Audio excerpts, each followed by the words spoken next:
Good morning. So this is the result from the Swedish election yesterday. I'll tell you the result and then I'll say what I think about it, all right? Now, they are still counting, but everybody says that this is the result. So I'm sure about it. We know for sure on Wednesday. So this is what happened. First we have the Greens, the Socialists and the Communists, the lefties. They lost. And this is a big deal. The Socialists and the Greens, they have been running Sweden. It's been a total disaster, and now they lost. So this is good. I'm very happy about this. And then we have the winners, and they are, let's call them liberal, conservatives, and the nationalists. And they want to form a government, and they won. Now, this is a big change, very needed change. So I'm very happy about this. What I liked the most about the election was the Nationalist Party, the Sweden Democrats. They gained the most. They are now the second biggest party in Sweden. They got 20.6%, I think. They will influence the government. They may even be part of the government. This is fantastic. You know, these guys, they have been doing a fantastic job over the years. That's right. Another detail that I really liked was the Center Party. Their strategy has been to fight the nationalists. Seems that this is all they could do. They didn't know what to do about anything else. Just fight the nationalists. This was their tactic. And they lost the most. So now they lost their chance to influence the government, the policies, and they now can watch the Sweden Democrats doing very well.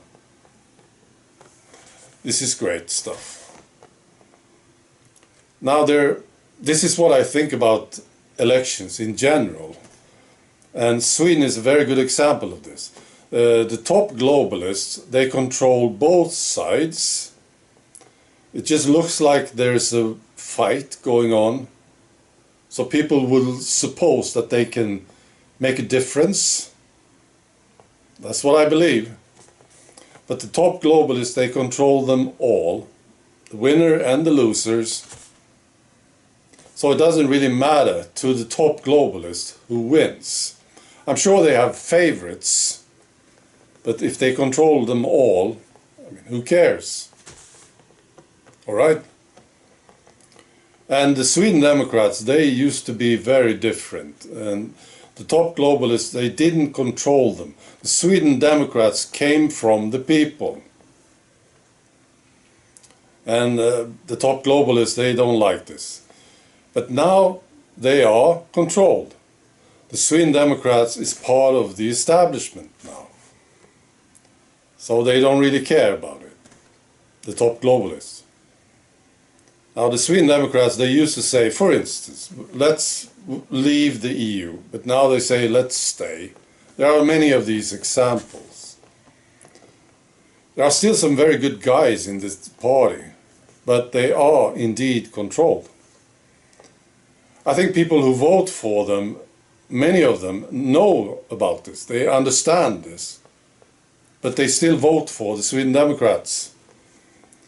And I totally agree, you should, because it's a good party originally, see, and you want to get rid of the other ones, so that's the idea.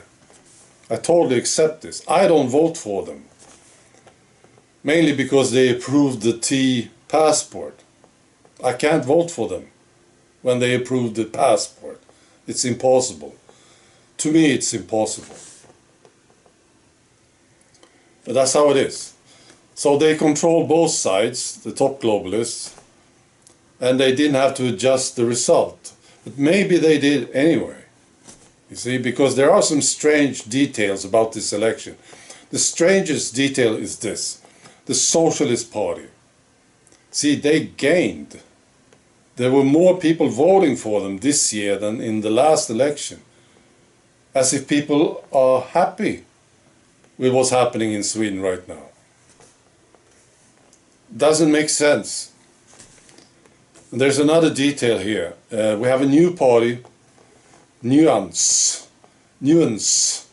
It's for people of a certain faith. And they are taking a lot of voters from the socialists. But they still gained. It doesn't make sense to me. So maybe there was a little adjustment there. You see? The top globalists, they don't feel they have to if they control everything.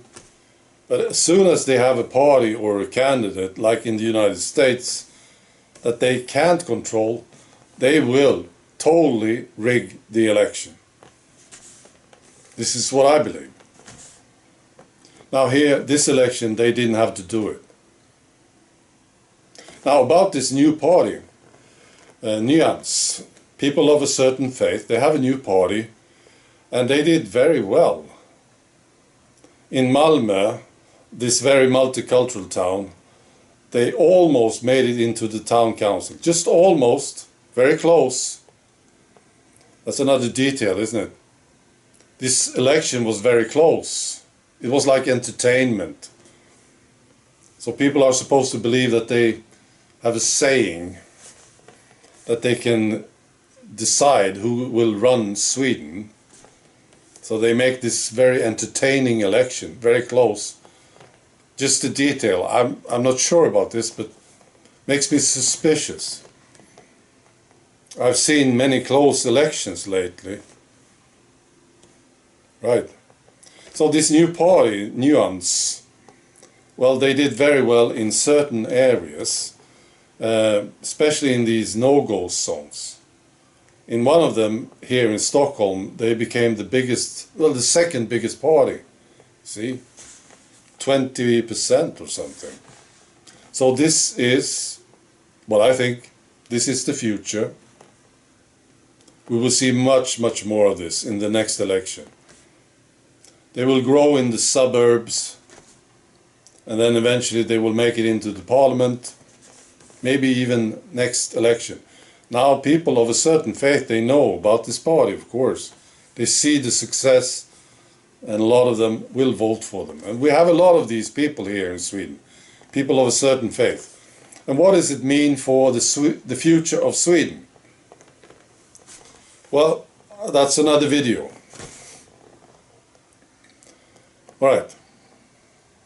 Be good.